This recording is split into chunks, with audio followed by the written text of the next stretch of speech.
Become a sustaining member of the Commonwealth Club for just $10 a month. Join today.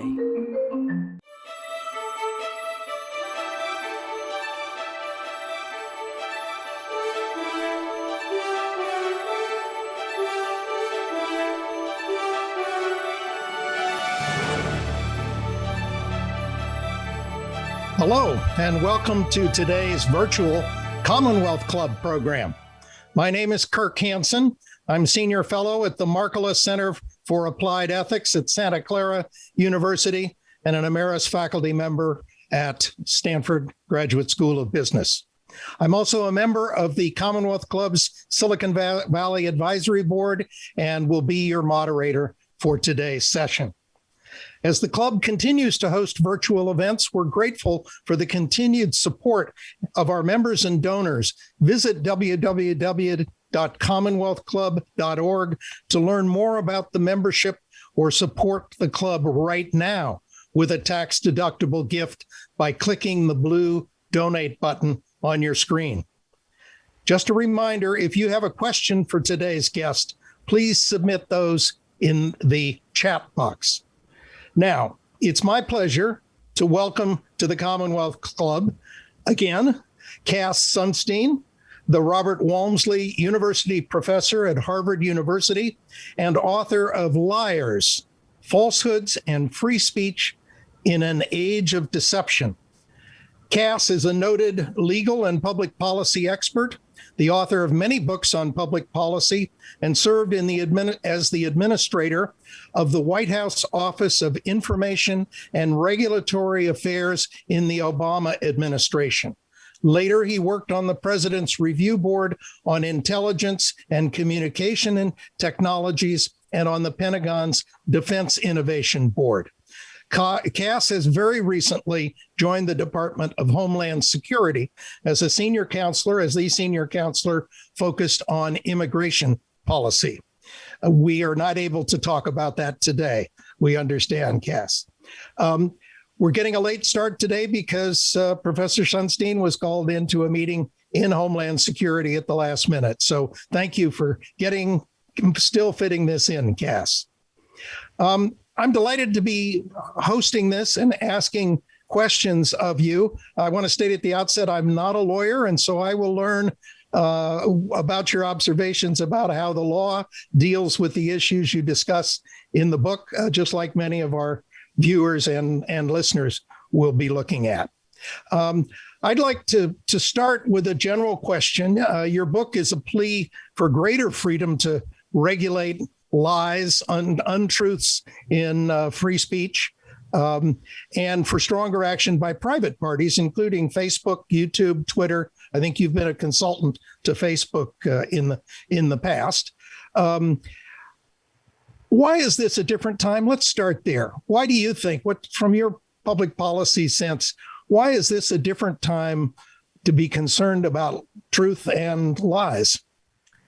Well, there are a lot of falsehoods out there that are causing people to sacrifice their health, their economic well-being, their safety, that are destroying people's reputation, that are making it harder for democracy to work well, that the power of a liar or an innocent purveyor of falsehoods to reach approximately 5 zillion people is greater than it has ever been in human history.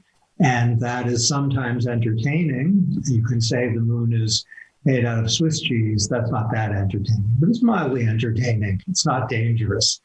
But there are things that are, if they're entertaining, they're also very worrisome from the standpoint of everything we should care about. Is social media then the primary motivator for why we should be looking at this again from a public policy standpoint? Is it the greater damage that can be done through the broad dissemination on social media? It's useful to focus on what lies do that's bad. They can cause people to take medicines that don't work or not to take medicines that do work. They can cause people to take risks that it's foolish to take. They can cause people to hate one another or to be destroyed in some way by the purveying of falsehoods.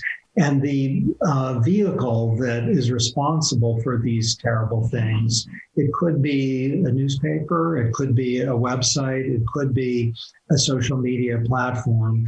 I wouldn't want to say that it's principally, Twitter or that Reddit is the source of it. I'd rather say more that in the era of technological amazingness, which was responsible for many wonderful things, there's also a heightened risk that lies and falsehoods can do very great harm. Two other hypotheses I've seen mentioned. One is that it's in part due to the activity of state actors and the fact that a Russia attempt at disinformation or a Chinese effort or other countries changes the game. Does that change the game of thinking about free speech? I think it's important, but falsehoods and lies have always been a dangerous thing. So if you go back to the Garden of Eden, the serpent had some things to say that weren't truthful and that were very damaging and harmful. If you go back to any culture, there will be tales rooted in human truth about what falsehoods do to tear us apart from one another and also to cause terrible things to happen. So the damage done by falsehoods is as old as our species, basically. And I wouldn't want to say, as kind of point number one, falsehoods are more dangerous in 2021 than they were in 1902. I would want to say that whether we're in 1902 or 2021 or 1648, the problem of falsehoods causing economic and other kinds of harm, destroying lives, hurting families and children, that's a real problem. And what are we going to do about it? Mm-hmm. And I guess the question is, are there more lies being told today? Another hypothesis, of course, is that this is an artifact of the last 4 years, our greater concern with lies. Are there more lies being told today? Now, this is an empirical question. So what we'd want to do to answer that empirical question is aggregate the number of lies told in, let's say, 2004 and compare that to the number in 2019. As amazing as our empirical tools are, I don't think we have empirical tools that can answer that question. So it is true that in freedom-loving societies going way back, certain forms of lies have not been protected by the free speech principle, even when there was one. So perjury is not protected by the free speech principle. If I tell you buy my book and the chance that you'll get cancer goes down to zero, that's fraud. That's not protected by the free speech principle. If I run off to the authorities and say my neighbor, I'm going to look at my neighbor's house right now, he has a cocaine ring that he is there such a term as cocaine ring? Probably not. He's selling cocaine. I tell the authorities that. That's, I believe, false. I just moved to DC. Seems like a nice guy, my neighbor. I don't believe he's selling cocaine. If I went to the authorities and lied about that, that would be a crime. So those things are long-standing exceptions, let's call them, to the free speech principle that in one or another form, the most robust systems of free expression have said, okay, you've got me there. That one's not protected by the free speech principle. Mm-hmm. So I think what's good to do is to get clarity on what we protect and what we don't protect, then to get a sense of why, and then to ask whether our reasons are good enough. If they are good enough, then to ask, well, how do they apply to, let's say, new situations where a politician maybe is saying, I won the Medal of Honor, when that's a lie. How do we handle that? Or if a politician says, my opponent, spent 7 years in jail for something terrible. Suppose that's false. Is that protected by the free speech principle? A fair question to ask. If I understood your argument about the workings of the Supreme Court and the law over the history of the United States, the protection of false statements has generally not been a predominant concern, and the kind of free speech exceptions and focus that we've had in the last few years is somewhat new in jurisprudence history. Is that correct? Yes. So there are some things in like a nation's history that are jaw-dropping, and you just referred to one that is jaw-dropping, that the Supreme Court said basically forever that false statements of fact are not protected by the free speech principle. Now, that can't be entirely true if you say on a date to someone who you're trying to impress, I was first in my class when you were actually second in your class. Mm-hmm. The idea that that can be criminalized seems a little wild. Mm-hmm. And so the idea that false statements, if I say something about climate change, let's suppose that I is sincerely held, but it turns out not to be true, exaggerate or underestimate where the science is, can that be made a crime?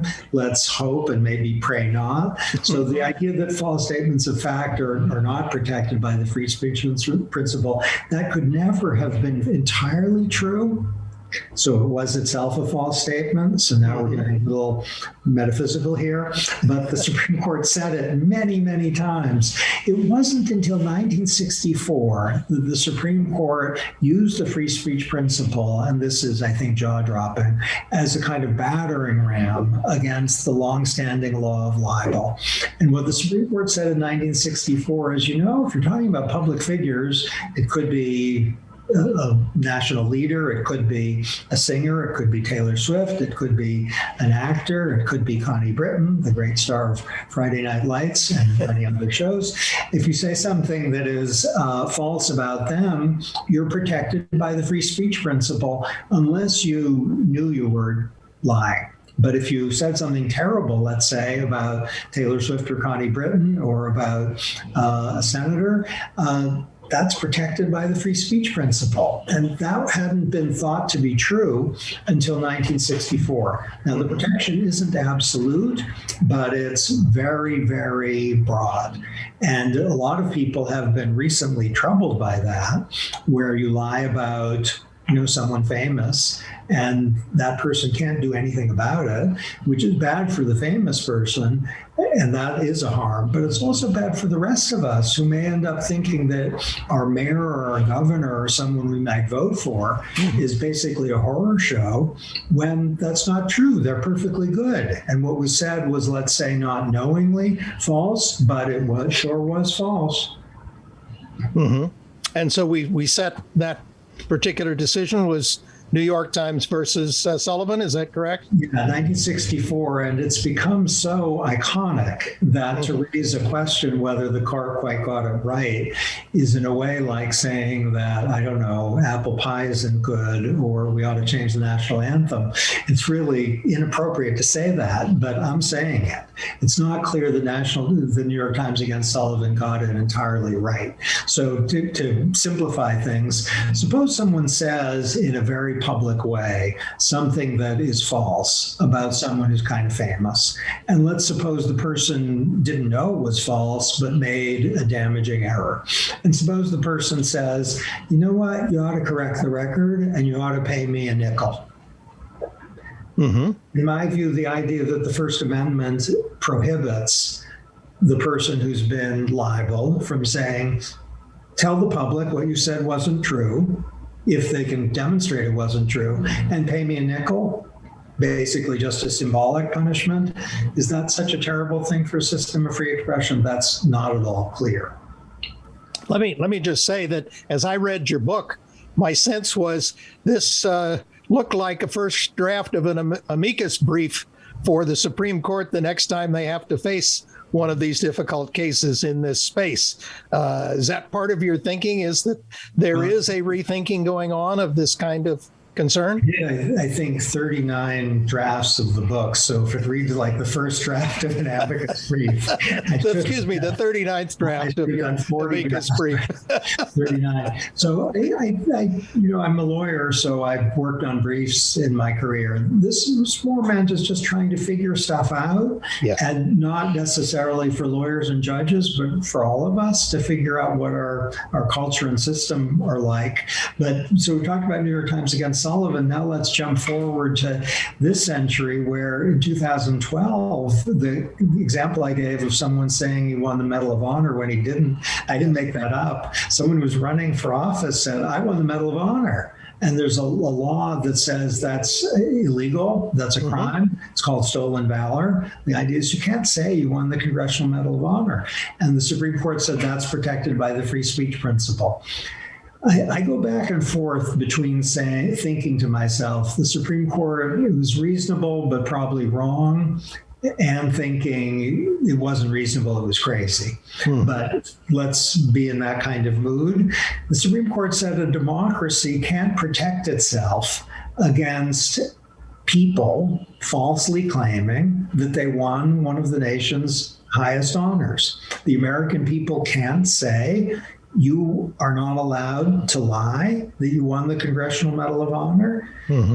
That's what we need to have as part of our free speech principle. That's not clear. You can see the idea that if you're a journalist or an ordinary person, you say something, let's say about climate change or about president, and you happen to make a mistake, you can't be punished for that. I get that.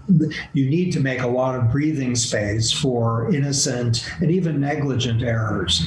But if someone knowingly claims, I won the Congressional Medal of Honor, when they didn't, on what principle of freedom do we say that that's at the core of what the American Revolution was fought for? Let me flip that argument, because I thought it was very interesting in the book. You argued about how lies can undermine democracy, or the lack of trust through a lot of lying can undermine democracy. What in that case of the stolen valor case, where the courts ruled that you couldn't penalize somebody for claiming that, how does that threaten democracy? Okay, so we think, and I think this is a good thought, that we need to allow a lot of breathing space for falsehoods in order to allow democracy to flourish. So if someone says climate change is so bad, we're all going to burn up in 6 months, that's false, I'm pleased to say. That shouldn't be punished. That's part of democratic debate. If someone says climate change isn't real, it's a conspiracy idea by crazy people who want to increase government power, that's also false, in my view. But to criminalize that would be inconsistent with what a democracy needs to allow, which is robust debate. But if someone says, let's say about a candidate for public office, they were engaged with terrorists because they are disrespectful of our country and they wanted to lose to terrorists, and that is knowingly false, let's say. Something like that was said knowing that it was false. That is an infringement on democracy. It makes it very hard for that political process to work well, because one of the candidates has been lied about in a way that's very hard to get out of your head. If you hear that a political candidate was, engaged with in a sympathetic way with terrorists, even if that's corrected, it's very hard to get that out of your head. It kind of puts a cloud of menace over that person's face. The idea that democracy requires protection of a knowing falsehood about a candidate for political office, a knowing falsehood about a candidate for political office is inconsistent with what we might call the internal morality of democracy, where the internal morality is we're going to fight fair. Maybe we're going to fight tough, we're going to fight fair, and we're not going to make up things about one another. We might characterize one another in ways that are in our political self-interest. But just to make up a lie, that's not good for democracy. And by the way, this is one of the least original thoughts you've ever heard. This is a thought that goes way back to England, our forebears who helped design our principles of freedom of speech, and not as robust as ours, but they helped design the tradition out of which ours emerged. And they thought exactly what I'm saying. I'm kind of quoting them, though they were more eloquent. Now, one of the things you made the counter arguments, I thought, quite well in your book. You say one of the concerns, of course, is that you can't trust the political officials or authorities or maybe state legislatures to decide what constitutes fact lies and truths, and that there's going to be a political bias in that, depending on who's got the administration in power or the local government in power. How can this be reconciled with that concern?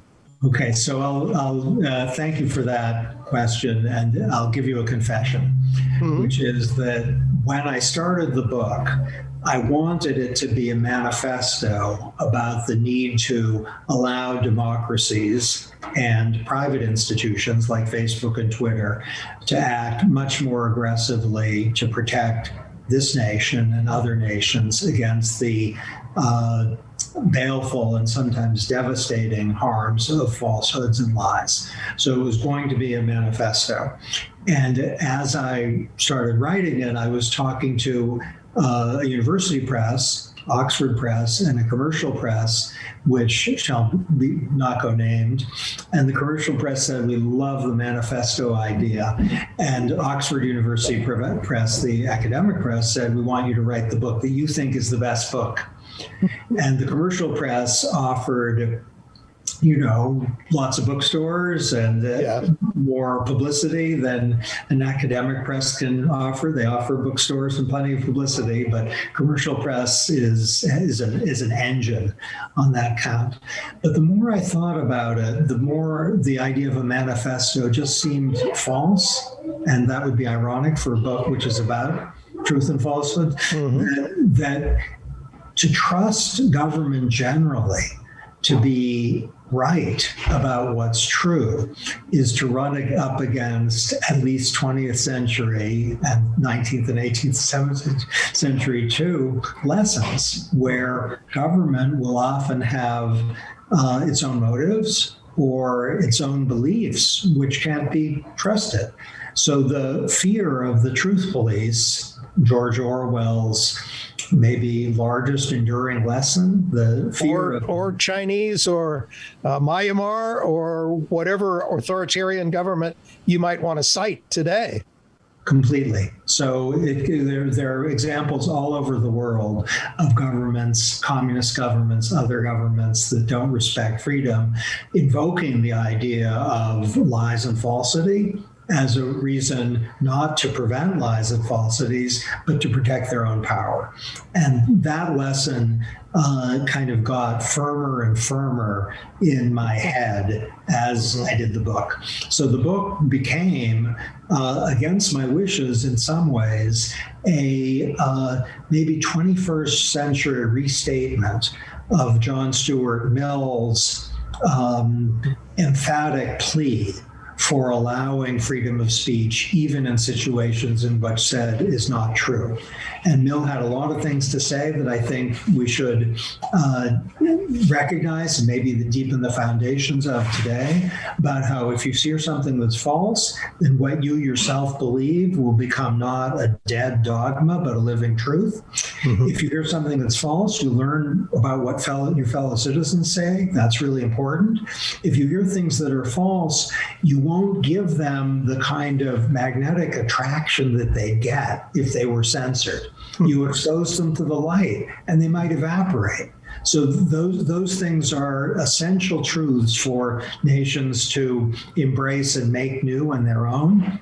And that became, against my wishes in a way, maybe the principal theme of the book.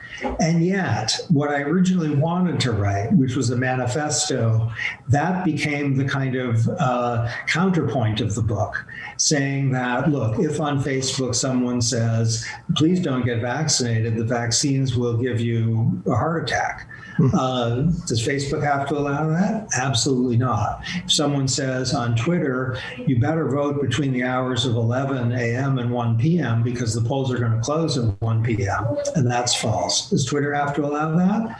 Absolutely not. If someone says something about cigarettes, that the association between cigarettes and lung cancer is unproven, and please light up, that's a somewhat harder one. We could discuss exactly why, but the idea that that's definitely protected against, let's say, social media platforms' own principles of freedom and harm prevention, that's not at all obvious. So, given what is, I think, a very balanced kind of treatment of this, I found validation on both sides, the concern about authoritarian governments and yet the concern about the real damage that can be done. What kinds of statements are you most worried about protecting? Or what are the lies that you most want to legitimize regulating or banning? Where do you come down on the greatest threats, if you like, to the way the public discussion takes place? I have two top tiers. The first is health and safety, and the second is democracy. So that domain of falsehoods, which spread and make people lose their lives, that really worries me.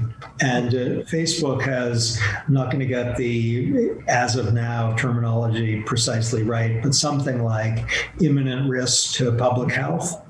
That's a good foundation for, let's say, private institutions, restrictions on speech. If you're told, inject this into your arm with a syringe, and boy, are you going to be safe from the pandemic, and it's false, to take that down is completely reasonable because the health risk is imminent and serious. So too with issues of safety. Things that are designed, let's say, with falsehoods to get people to engage in self-harm.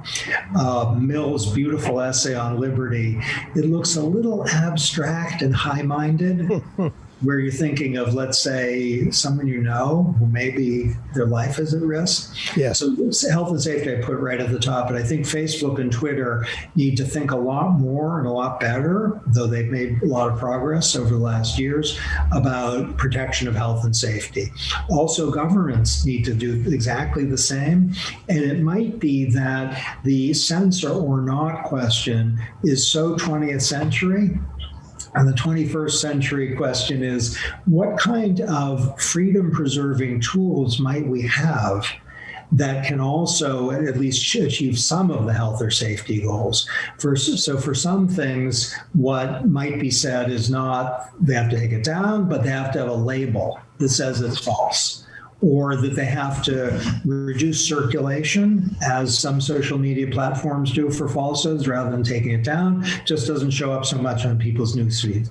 So that's health and safety number one. With respect to democracy, things around voting and voting processes that are false, to say that the First Amendment or the free speech principle requires protection of a statement, let's say, to minority communities, don't bother to vote, you're not going to be allowed, when that's false. Not at all clear that a private entity should permit that, and not at all clear even that a government should permit that. Lies about candidates, and I'm talking about lies, not falsehoods. I'm not sure that we should give as broad protection as we do now. So I'm going back and forth with examples. The last chapter of the book that I wrote is actually, I confess, what's the right way to put it? The one I dislike least, or maybe I can actually confess it's my personal favorite, which is, I think it's the first chapter 1, and it's a framework, and it's really short. And I did it almost at the last minute. I needed it, and I didn't know I needed it. A friend of mine said, "Do you have a framework?" And I said, "Oh gosh, I think I do." And he helped me write it. And it says there are really 4 questions you want to ask. You want to ask, what's the state of mind of the actor, or the speaker? If you know you're lying, if you say, my neighbor sells cocaine, that's a lot different from an innocent mistake. And so intentional lies are more regulable than innocent mistakes. Second, how bad's the harm? Is it a case where you maybe can get someone you're dating to like you a little better than she should? That's a harm, but it's not as much of a harm as in a case when you get people, let's say, not to buckle their seatbelts under conditions in which they really should. How much harm are we talking about? Third question is, what's the magnitude? What's the likelihood of the harm? Is the harm 90% likely? Is it 40% likely? Is it 20% likely? That really matters, and I'm basically done. Fourth question is, how imminent is the harm? Is the harm tomorrow, or is it 2024. If it's 2024, I think it's fairer to say, let the debate work itself out, that we have years by which the falsehood, let's say it's about air pollution or about some chemical, someone saying something that's not true. The harm, let's just stipulate, isn't going to occur soon. Let people talk it through. Don't have censorship, have more speech. Yeah, let me just point out for our listeners that you have a wonderful chart in the book, in chapter 1, page 14, in which you present these 4x4 matrix, your framework, and very useful in arguing if it falls in these particular boxes, then the Supreme Court ought to be thinking about tolerating regulation of free speech. And if it falls in other boxes, maybe not the government, but it might be a private party like Facebook or Twitter or YouTube. So I found it to be very useful. Let me just say for our listeners, I'm interviewing Cass Sunstein, the Walmsley University professor at Harvard and author of Liars, Falsehoods, and Free Speech in an Age of Deception. So we're delighted to have Cass with us. Let's pursue that distinction between government action and private party action. You have a unique view on that because you're both a lawyer and interested in Supreme Court activity, but also a consultant to Facebook and the new social media. Are there obligations different, or is there room to censor different? Yes. So I should say that while I've served as a consultant for Facebook on a few occasions, now that I'm a government employee, I'm not a consultant to Facebook. Right.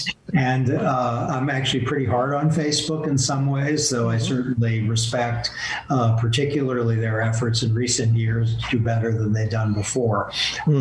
Let's talk maybe about law in a way that I think will resonate for maybe even more for non-lawyers than for lawyers. And then let's talk about principle.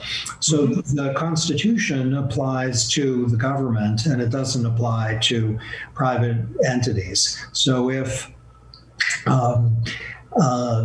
some private university in California makes some decisions about what it's going to allow to be said on campus, that's not like Washington, D.C. deciding what's going to be allowed on campus. If the New York Times says we're going to print op-eds by these people and not those people, that's how the New York Times runs its operation. If the government says we're going to allow in New York certain speakers and not others, if the mayor says that because we like certain speakers and we don't like others, that's not allowed. That's the government. And that's kind of built into our Constitution. In terms of principle, the basic idea that supports this is that one way that private entities exercise their freedom is by saying and allowing statements as they see fit. So if you set up a little publishing house and you say, I'm going to be, the conservative publishing house, we're only going to publish conservative stuff.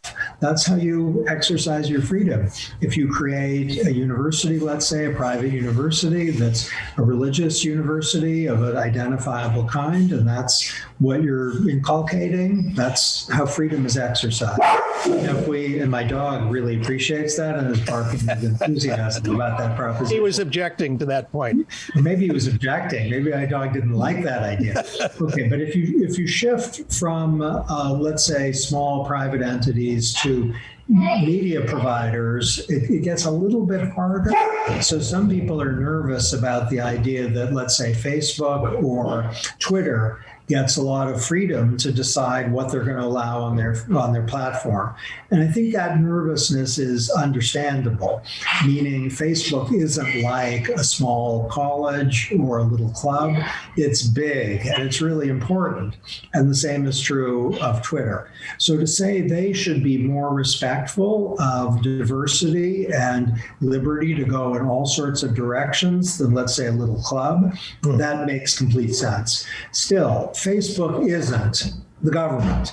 And if Facebook says we're not going to allow certain kinds of sexually explicit speech on our platform, that is somewhere between good and okay, in my view. Mhm. Whereas if the US government said, we're not going to allow, let's say, D.H. Lawrence or some things you could find really easily on Netflix, we're not going to allow those in the United States, that would really be an interference with freedom. So this is a long-winded way of saying that private entities just aren't bound by the First Amendment of the Constitution. That's on balance a good thing. That large speech providers should be respectful of freedom generally, but they aren't constrained, and they shouldn't be constrained with quite the tenacity, let's say, with which we should constrain governments as regulators of speech. And so you think that the movement for declaring Facebook or Twitter or others as, in some sense, a utility, or in some sense, a global platform that is fundamental, is misdirected? Well, it depends on what's concretely meant by that. Mhm. If you want to say that Facebook should be treated as a utility for some purposes, such that regulation would be acceptable for it, that wouldn't be acceptable for, let's say, a local newspaper, Mhm. that's very thinkable. And I think Mark Zuckerberg has actually called for regulation of Facebook. And my hometown newspaper, before I moved to Washington, the Boston Globe, hasn't called for government regulation of the Boston Globe. And that makes some sense.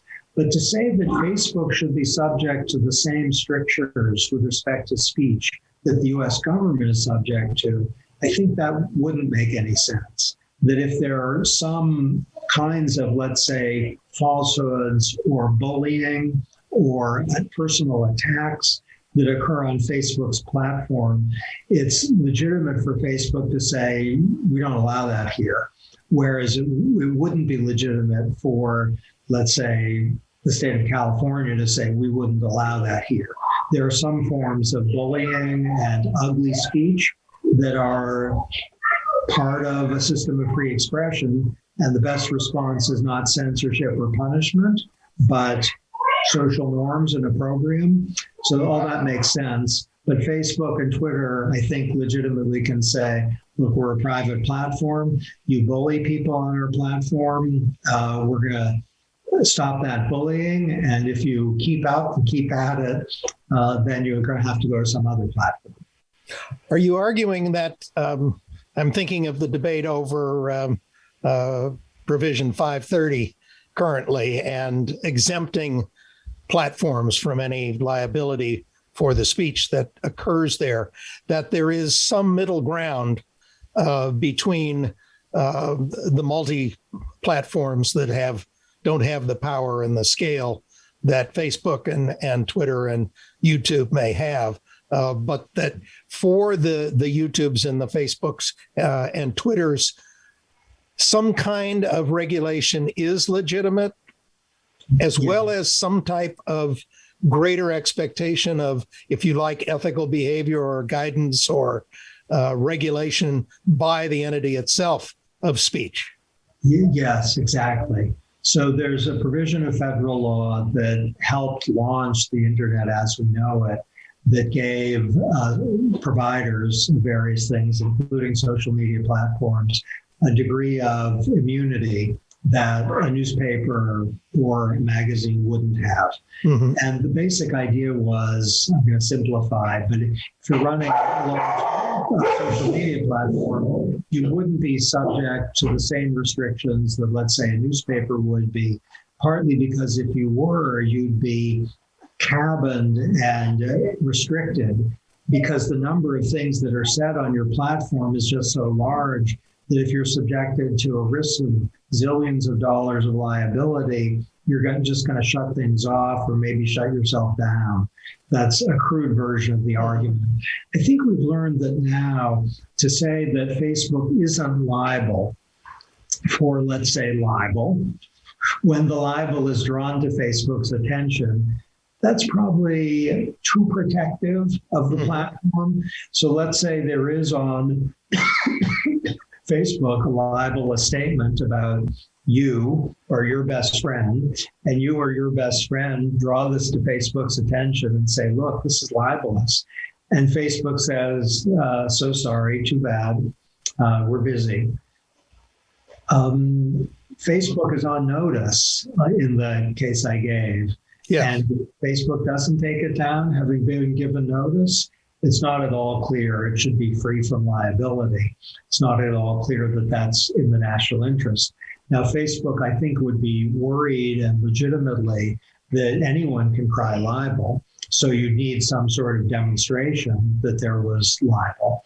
But once let's say, a credible demonstration was made, or a sufficiently credible demonstration for Facebook to say, sorry, we need a court ruling or something, it's not at all clear that that's the right approach. So there's probably a space between if we're notified and, if you get a court order, we'll take it down. And do I have 30,000 people watching every single thing that comes across the platform each day? I can anticipate a debate over how many censors or auditors or monitors should Facebook be expected to hire. Yes. Do you foresee that kind of debate? I do. And I think this will be a productive debate where reasonable people will disagree like this much and not this much. That is, that the band of disagreement won't be that wide. And, it may be that a social media provider will have a self-interested position that on reflection is very hard to sustain. It might be that, let's say, an advocacy group of another kind will be a little too zealous and have a position that isn't hard to sustain. And those will be the boundaries, and neither is the right one.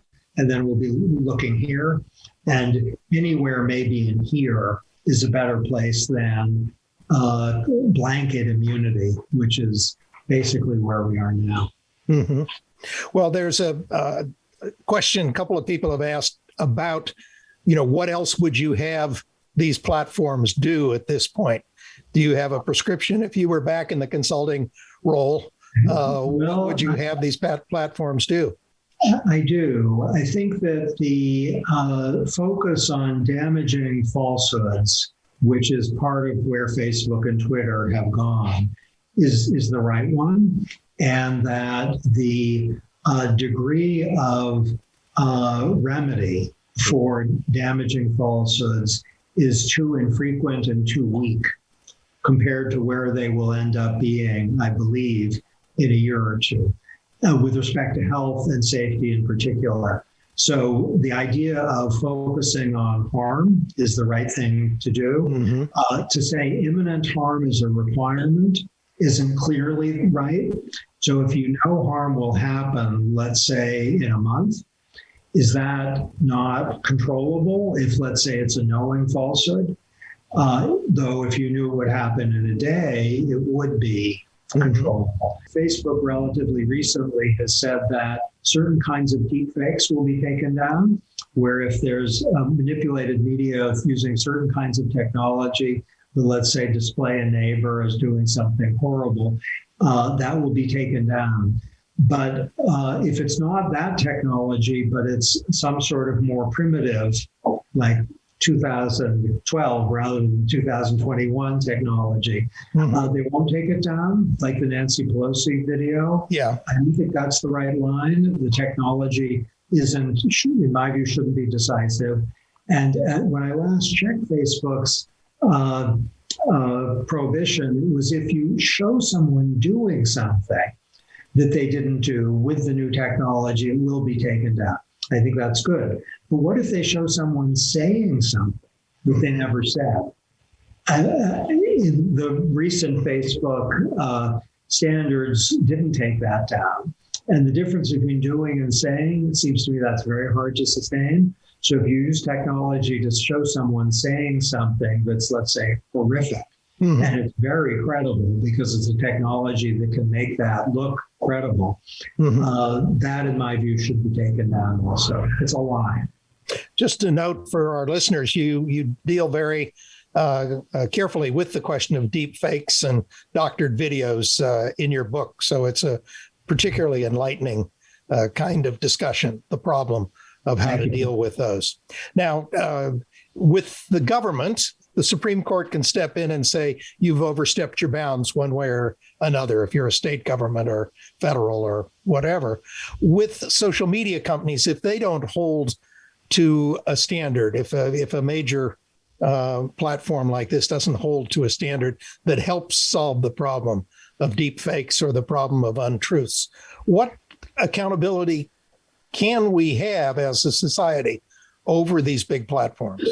So there are three kinds of answers, if you forgive that I have three rather than one. So there's good academic. You either have a matrix or you have 3 to 5 points. So there's the common law. So there's old law, which is judge-made, which makes it unacceptable to purvey certain kinds of falsehoods. So the most obvious example is libel. So if on social media there is libel, unless there's immunity, the common law prohibitions kick in. So that's number one. Number two is things can come from state legislatures. And I think we will increasingly see things that are designed to protect health and safety or democracy or individuals against damaging falsehoods. And that's something we're really just starting to get serious about, but that's a very good conversation to have. And the third is federal law, where members of Congress have been thinking what kind of federal prohibitions. They could be things, this would be very, very rough, and I think there should be a presumption against it, but criminal prohibitions, and if not criminal prohibitions, maybe civil actions where people who are harmed can bring suit. And for the civil libertarians out there, you might be getting scared, and I think that's a very honorable fear. But don't be that scared in the sense that if people are putting up on, let's say, Twitter, buy my product, if you put this skincare product on your face, then you're always going to look young and you'll never get skin cancer. And that's false. That is fraud. Now, what is it? State law fraud, federal law fraud? These are extremely good questions.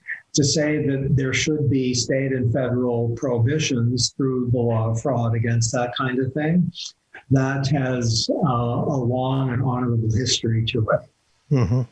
One more question before we leave these platforms, and that is, should every one of the major platforms have the kind of appeals board such as Facebook has created to raise questions about whether something should be taken down, labeled, et cetera? And I gather Facebook's is now considering whether to ban Donald Trump permanently from the platform.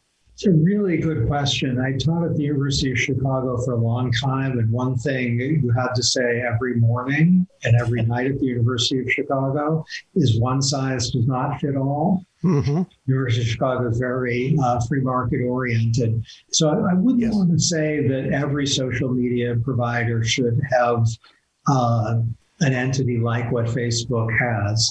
Whether Facebook's entity is adequate to the problem, let's say, of falsehood on the platform, or whether it is an improvement merely, I'm not clear. I do feel it's a good idea, but I feel pretty clear that whether it's things like Holocaust denial, stuff about vaccination, stuff about democratic processes, the independent tribunal isn't going to do enough. Mm-hmm. I want to go back to government, where you expect the first challenges, if you like, to free speech to come from in terms of government action. What might be the test cases over the next 10 to 15 years that might make use of an amicus brief from you that is an evolution of this book. What do you expect to be the challenges? Well, since I hope you'll forgive, since I'm in government myself now, I'm going to be very cautious about this. Certainly. And say that there's a lot of action, not from the standpoint of the federal government, but from the standpoint of government with respect to libel. And Justice Thomas has said very prominently, he thinks New York Times against Sullivan was wrong. He believes that the First Amendment should be understood to mean what it originally meant. Mm-hmm. And in historical terms, he's almost certainly correct. The understanding of the free speech principle by the Supreme Court in 1964 way overshot how the original understanding by James Madison and others was. So a historical point for Justice Thomas. I'm not an originalist. I don't think the Constitution should be understood to mean what it originally meant. But I do think Justice Thomas has put a very powerful argument on the table, which is that the law of libel needs to be rethought. So where I would expect to see some very interesting challenges is where state officials, let's say, not federal, say that, the damage you get for, let's say, a negligent falsehood that's really harmful to someone, mm-hmm. the damage award you get is $1. But you get $1. Mm-hmm. Would the Supreme Court say that's unconstitutional? I really hope not. Or suppose some state says, you don't get $1, you get a penny, but you also get a right of retraction if you can demonstrate that the statement was A, false, and B, very injurious to reputation. Then the person has to take it back and pay you a penny. Is that an offense to the free speech principle? That, I think some judges would find that a very interesting question without an obvious answer that law is unconstitutional. Fascinating. I want to explore one other dimension of the book that we got a question on as well, and that was your concept of alternatives to regulation of free speech. And you said there may be other less onerous kinds of solutions, and one is counter speech. One is the labeling and warnings and disclaimers that you talked about, although that was more for private issues. One may be disclosure and retraction, I suppose, that would be less onerous than huge penalties. And obviously for the privates, it's the use of the choice structure, which might suppress those kinds of postings.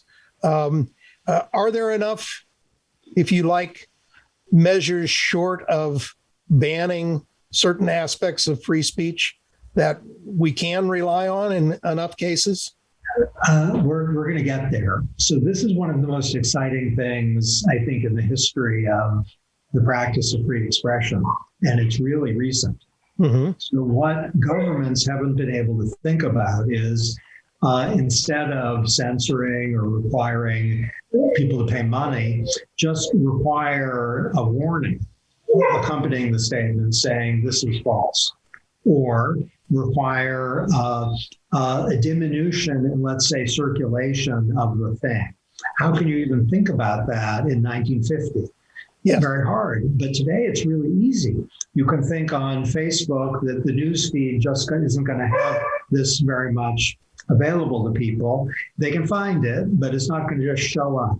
Or you could have something like what I believe Facebook now does, which is to say false before you see the thing. Yes. Now that's on behavioral science grounds, that's smart, because if you see the thing and then you see it's false, you might think, oh, maybe it's true. But if you see false first, that is a kind of inoculation.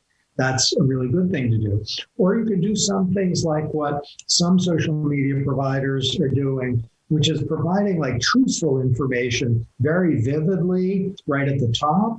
Now, it might be always there, or it might be there if you're looking at some kinds of things. Let's say, I'll choose the obvious one, the pandemic. You're looking for information on the pandemic. And then on the front, it'll just tell you a lot of stuff that's truthful on the pandemic without censoring stuff that isn't truthful. One of the listeners has asked the question about whether education has a role in the solution to the problem of falsity and lies and such. Are there ways of inoculating ourselves or the younger generation not to believe everything they read on social media platforms? Is education in some sense a solution? And if so, how do we go about it? As an educator until relatively recently, I have to say the answer to that is yes. Recently, and I hope future educator. So that's a very important and good point, that if we have an educational culture, particularly perhaps in high school and even before, which gives people a sense of what's out there and the markers of truth and falsity, that helps. I think it's a part of the picture.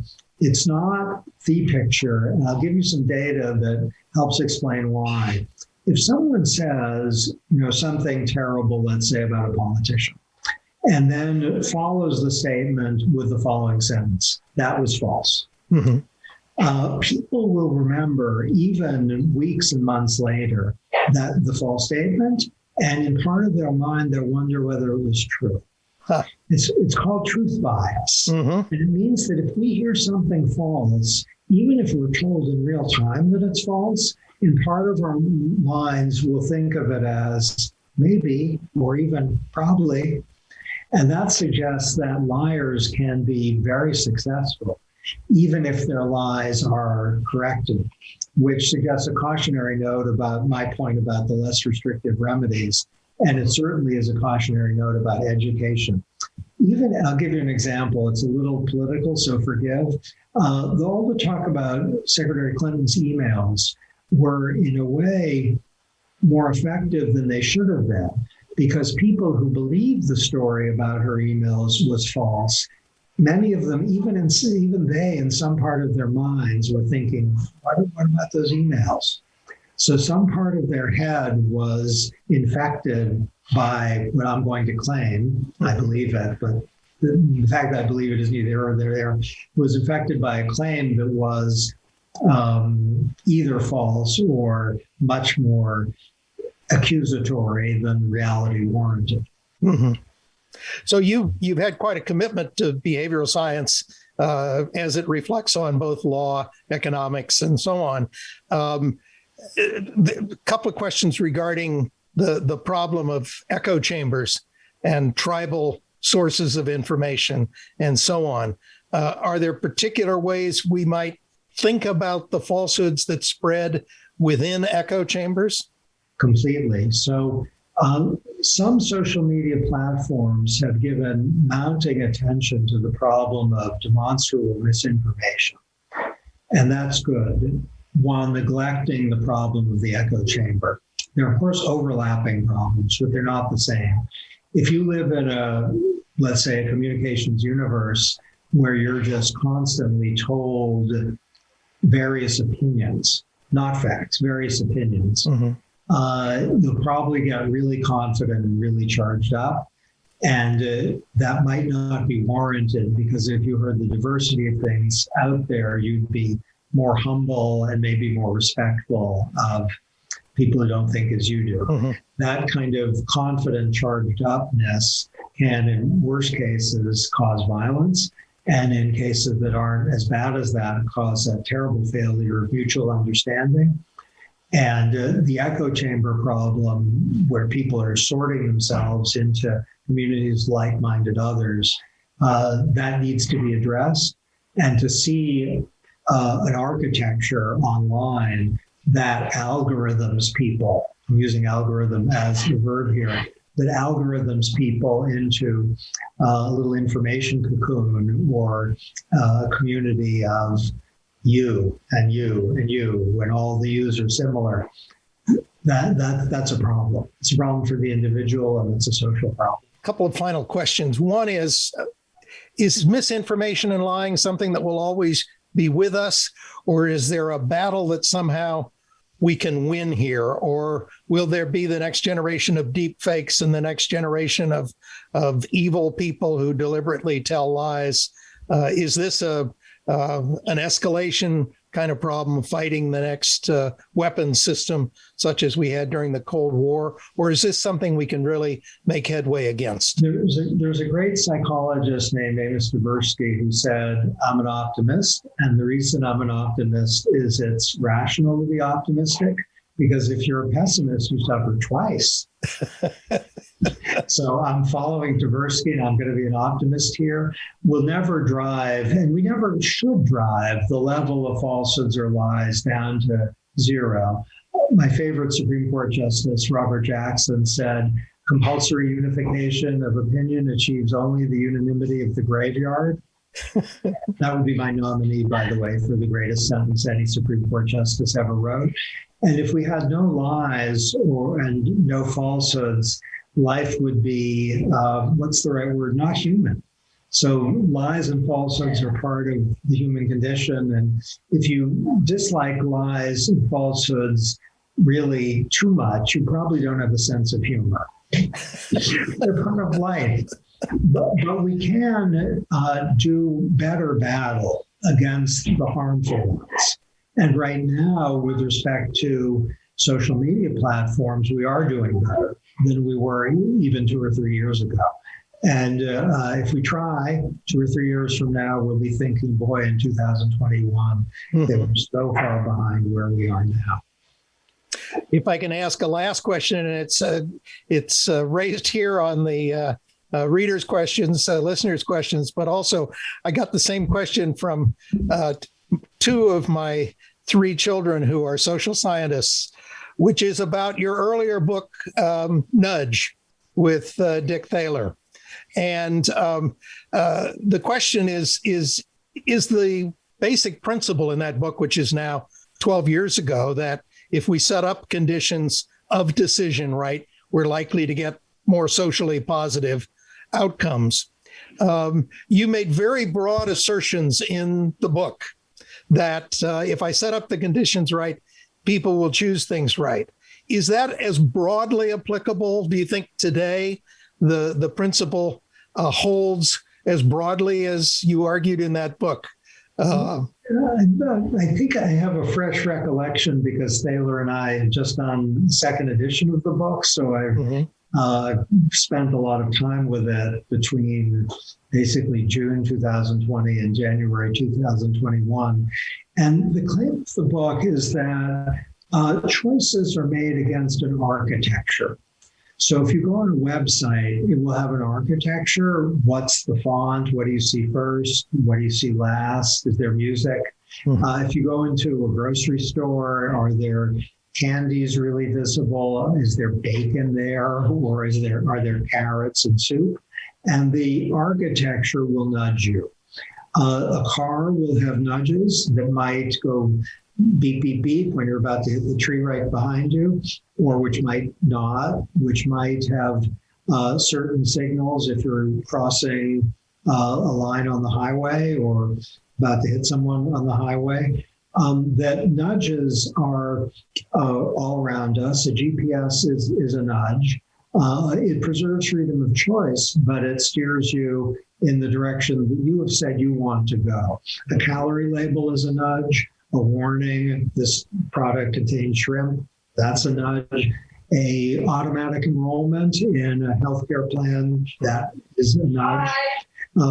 So long as freedom is preserved, it's a nudge. I think it wouldn't be right to say, and Thaler and I don't say, that if you have good nudges, you guarantee good outcomes.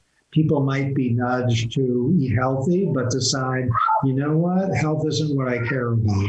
Deliciousness is what I care about. And that might be the right choice for them. Even if it isn't, they are entitled, we think, to ignore the nudge. So nudges are super helpful often. They save lives. They've done a great deal of good in the last couple of years with respect to anti-poverty efforts and anti-smoking efforts. But they won't prevent error, and that's okay. Errors are okay. As we as individuals make decisions, and as the government and large platforms make decisions, we'll look to learn continually from your writing, Cass. So I want to thank you for being so helpful to us today. And let me find my script here so I can conclude it. Our thanks to Cass Sunstein, author of Liars, Falsehoods, and Free Speech in an Age of Deception. We encourage you to pick up a copy of Cass's new book at your local bookstore. If you'd like to watch more virtual programs or support the Commonwealth Club efforts, please visit www.commonwealthclub.org. I'm Kirk Hansen. Thank you for being with us, and see you next time.